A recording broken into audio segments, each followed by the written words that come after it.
Welcome, and thank you for joining us for our special presentation of The Parliament of Fowls.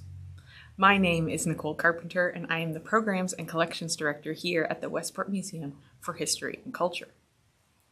At the museum, we are pleased to offer this program free of charge, but we do have a suggested donation of $5 for all of our programming so that we can keep bringing you this wonderful content. We understand this is still a very difficult time, so we appreciate any support that you can give. If you have any questions, comments, or anecdotes that you would like to share during our presentation, please put them in the comments box, and our moderator will answer as many of those as they can. Ever wondered where the tradition of celebrating love on Valentine's Day comes from? You might imagine there is something in the story of Saint Valentine, a 3rd century Roman martyr persecuted for his Christian faith. Maybe that makes Valentine's Day a special day for loved ones. While we know very little about Saint Valentine, it is very clear from his story that there's not much mention of lovers. Chaucer uses the dream vision genre in his description of the narrator falling asleep while reading Cicero's The Dream of Scipio and entering a magnificent garden. The dream vision genre was used by many poets and was quite popular during the Middle Ages. The poem continues to describe a group of birds who gather together on St. Valentine's Day to choose their mates. Please enjoy our rendition of The Parliament of Fowls.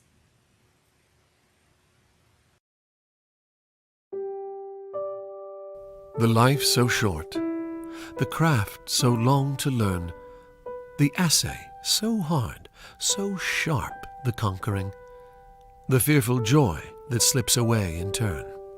All this mean I by love, that my feeling astonishes with its wondrous working so fiercely that when I on love do think, I know not well whether I float or sink.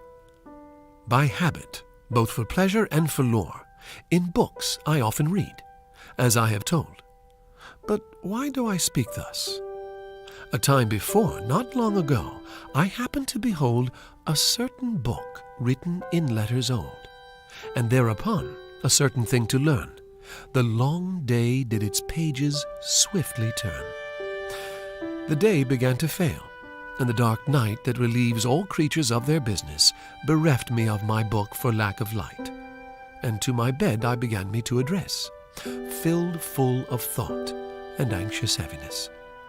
For I yet had the thing that I wished not, and the thing that I wished I had not got. Yet finally my spirit at the last, full weary of my labor all the day, took its rest, sent me to sleep so fast that in my sleep I dreamed there as I lay, how that elder in self-same array whom Scipio saw, who long ago had died, came and stood there, right at my bedside. As between adamantine magnets two of even strength, a piece of iron, set that has no power to move to or fro, for though one attracts the other will let it move, so I, that knew not whether yet to enter or leave, till that Scipio my guide grasped me and thrust me in at the gates wide. With that my hand in his he grasped anon, from which I took comfort and entered fast. And, Lord, I was so glad that I had done, for everywhere that I my eyes did cast were trees clad with leaves that always last, each of its kind, of color fresh and green as emerald, that a joy 'twas to be seen. A garden saw I full of blossoming boughs, beside a river through a green mead led, where sweetness evermore bountiful is, with flowers white, blue, yellow, and red, and with cold well streams, nothing dead, which are full of fish, small and light, with red fins and scales, silver bright. On every bough I heard the birds sing, angelic voices in their harmony. Some their fledglings forth did bring, and little rabbits to their play went by. And further all about I did espy the fearful roe, the buck, the hart, the hind, squirrels, and small beasts of noble kind. And in a clearing, on a hill of flowers, was set this noble goddess, Nature. Of branches were her halls, and her bowers, wrought according to her art and measure, nor was there any fowl she does engender that was not seen there in her presence, to hear her judgment and give audience. For this was on Saint Valentine's Day, when every fowl comes there his mate to take, of every species that men know, I say. And then so huge a crowd did they make, that earth and sea and tree and every lake was so full that there was scarcely space for me to stand. So full was all the place. And as Elan, in his complaint of nature, describes her array and paints her face, in such array might men there find her. So this noble empress, full of grace, bade every fowl to take its proper place, as they were wont to do from year to year on Saint Valentine's Day, standing there. What can I say?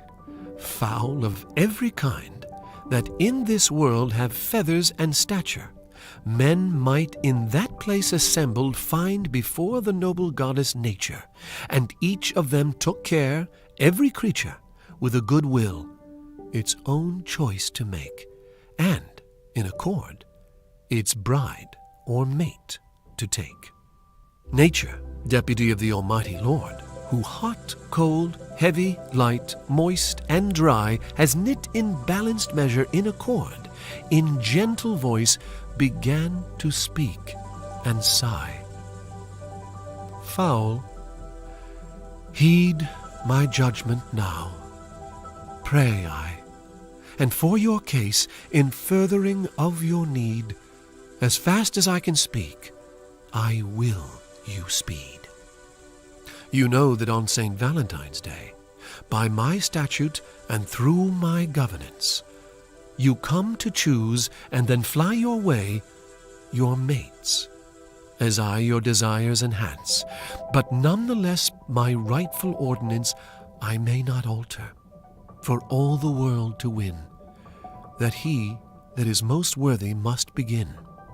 And when this task was all brought to an end, each fowl from nature his mate did take, in full accord, and on their way they went.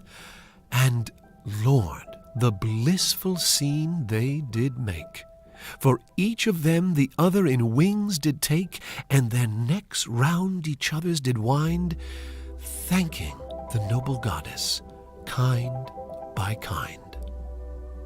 But first were fowl chosen for to sing, and was ever their custom year on year to sing out a roundel at their parting, to do nature honor and bring cheer. The tune was made in France, as you may hear. The words were such as here you'll find in the next verse I have now in mind. Saint Valentine, who art full high aloft, thus sing the small fowls for your sake. Now welcome summer, with your sun soft, that this winter weather does off shake. And with the cries, when their song was done, that the fowls made as they flew away, I woke, and other books to read upon I then took up. And still I read always. I hope in truth to read something someday, such that I dream what brings me better fare. And thus my time from reading I'll not spare.